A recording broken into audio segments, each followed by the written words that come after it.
Puis le monde qui font ce milieu-là, ils sont pétés à coke, ils sont pétés sur l'alcool, ils peuvent pas faire ça à jeun, c'est impossible. S'ils font ça à jeun, ils vont virer fous comme moi. Moi, là, pour de vrai, moi, j'ai fait ça 2 ans de ma vie, puis en ce moment, là, j'ai encore des séquelles, là, comme des fois, là, ça me fait peur. Comme Jack the Stripper a dit, you're an enterprising slut. T'es une salope entreprenante. T'es pas une businesswoman, you're a business.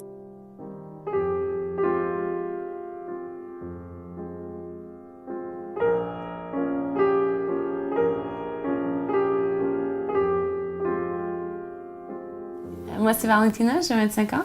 Je suis danseuse chez Paris. Ça va bientôt faire 1 an que je suis là. J'ai commencé chez Wanda's. Je m'appelle Jessie, j'ai 32 ans et je suis directrice artistique d'une compagnie cinématographique, modèle, photo et actrice à temps partiel. Je m'appelle Annie Deschênes, je suis aujourd'hui auteure, mais aussi spécialisée dans la relation d'aide émotionnelle et spirituelle. Donc, j'accompagne les gens à comprendre un peu plus leurs émotions, leurs peurs, leurs besoins affectifs finalement. Donc, c'est ça mon domaine. Mais j'ai été danseuse érotique aussi pendant 9 ans. À la base, je fréquentais mon conjoint qui était très médiatisé, qui avait été embauché à passer à Canal D dans des émissions ésotériques à la base, qui avait passé dans des émissions à Canal D, dans des émissions à Z-Télé, etc. Et puis cette personne-là, c'était une personne qui était très, très, très influente. C'était une personne qui arrivait beaucoup à me contrôler mentalement en me disant, en me faisant chanter, en me disant qu'on avait tellement de dettes, tellement de problèmes financiers, tellement de problèmes à résoudre que, dans le fond, la seule solution pour régler ce problème-là, ça serait de l'argent facile, selon lui, d'aller danser, d'aller faire des massages érotiques, d'aller devenir une travailleuse du sexe. Je sais que c'est une réalité pour certaines filles, qu'elles font pas ça par choix. Puis, c'est souvent ça que les gens vont argumenter pour justifier leur opinion sur le métier de danseur, de danseuse. Qu'on fait pas ça par choix, qu'on a nécessairement un pimp. Écoute, à un moment donné, mon ex, ma mère m'a demandé si c'était mon pimp. C'est vraiment quelque chose que les gens pensent.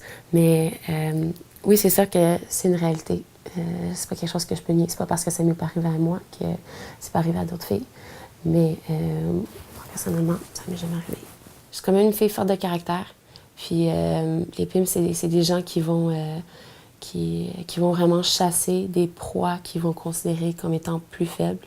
Puis moi, je mets mon pied à terre quand même assez rapidement. Statistique Canada montre que 80% des danseuses nues vont avoir affaire avec un proxénète ou la prostitution ou un réseau de trafic humain au cours de leur carrière. Donc, je pense que les chiffres parlent d'eux-mêmes, tu sais. Donc, il y a un 20% que oui, elles vont le vivre bien, elles vont le vivre comme un entrepreneuriat, je pense. Il y en a beaucoup plus qu'on pense.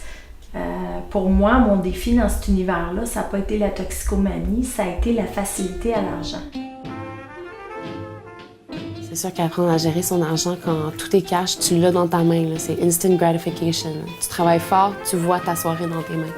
Fait que c'est difficile de s'empêcher de se récompenser. J'ai envie de me faire toucher toute ma vie pour faire cet argent-là ou pas. Tu sais, à un moment donné, dans le temps, ça a évolué, mes valeurs, ça a changé, ça.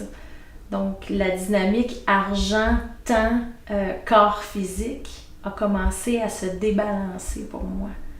Puis je pense que c'est un défi que pas mal toutes les danseuses, à un moment donné, vont être confrontées. T'sais. Par contre, le regard des autres qui est toujours porté sur toi te rend tellement vulnérable à... On dirait que t'es pas une personne, t'es une victime, en fait. T'es simplement un objet qui sert à travailler puis ramener de l'argent à quelqu'un. Tu sais, il faut pas oublier que c'est un univers d'abondance. Hein? Tu veux de la drogue, il y en a, c'est facile à avoir. Tu veux de l'alcool, c'est facile à avoir. N'importe quelle sorte de drogue, tout est là, à proximité, à portée de main.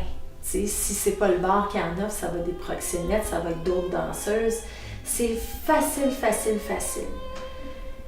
Et c'est un piège. Je dirais qu'il y a beaucoup de violence dans la danse, mais il y a aussi beaucoup de violence dans n'importe quel milieu érotique. Je dirais que dans la danse, on peut toujours tomber sur des clients qui peuvent t'amener dans les isoloirs, dans les cabines. Et dans les cabines, souvent, ils vont essayer de faire des choses que tu n'as pas forcément envie qu'ils fassent. Veux pas, c'est pas toutes les danseuses qui acceptent de se faire toucher sur les seins, sur les fesses, sur les organes génitaux. Et je veux dire, le simple fait que quelqu'un d'autre pose les mains sur son corps, ça peut déjà être une barrière qui est déjà mentalement très difficile à vivre. Si la personne, en plus, elle met la main sur la bouche de la danseuse pour l'obliger à pas crier et lui défigurer, la battre ou la menacer de mort si elle ne va pas exécuter ses demandes. Ça peut être aussi une violence qu'on peut subir dans les isoloirs. Ça peut être très fréquent que les clients ne payent pas les danseuses et essayent de les brutaliser, essayer de les forcer à faire des faveurs sexuelles contre leur gré aussi. Le sexe, je trouve ça plus banal que la moyenne, je dirais. Je trouve pas que c'est aussi tabou. Je rentrais avec des bleus, je rentrais avec des ecchymoses, je rentrais avec des cold feelings. Puis lui, il s'en foutait là-dedans. Je veux dire, je me suis rendu compte que quand je suis tombée enceinte, je me suis rendu compte que c'était pas une vie pour élever un enfant dans ce milieu-là, dans cette garantie-là que mon enfant allait peut-être pas revoir sa mère demain, allait peut-être voir sa mère blessée, allait voir sa mère défigurée à cause qu'un client allait la battre ou même peut-être rentrer avec un coup de couteau dans la cuisse puis que finalement qu'un mauvais client nous aurait suivis puis nous aurait mis en danger tous les deux. Donc je pense que c'est pas une manière de vivre pour élever des enfants, pour fonder une famille.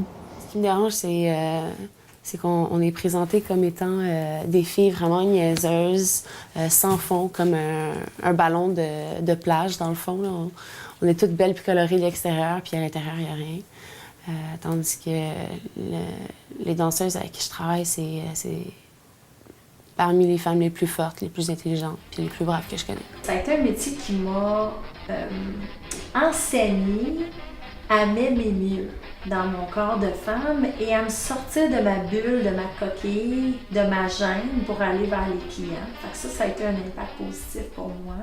J'ai toujours aussi été fascinée par les femmes qui se contrefichent de l'opinion publique et puis qui ont le guts de se mettre tout nu devant tout le monde, puis juste faire ce qu'elles ont à faire, puis faire ce qu'elles veulent faire, malgré le stigma qui entoure le domaine.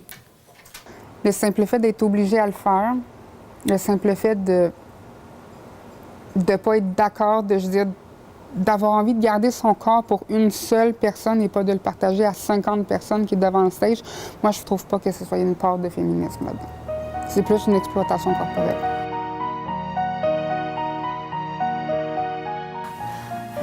T'es danseuse, actrice, t'es vendeuse, t'es hostess.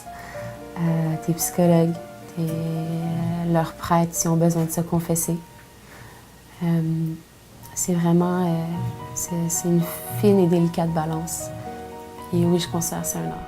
C'est d'en faire moins, d'en gagner moins facilement, ça m'amène à voir l'abondance autrement aussi, à travers des petits gestes plus simples, à travers ma maison que j'adore, à travers le temps que j'ai avec mon garçon, à travers une bonne bouffe faite à la maison au lieu d'aller au restaurant, tu sais.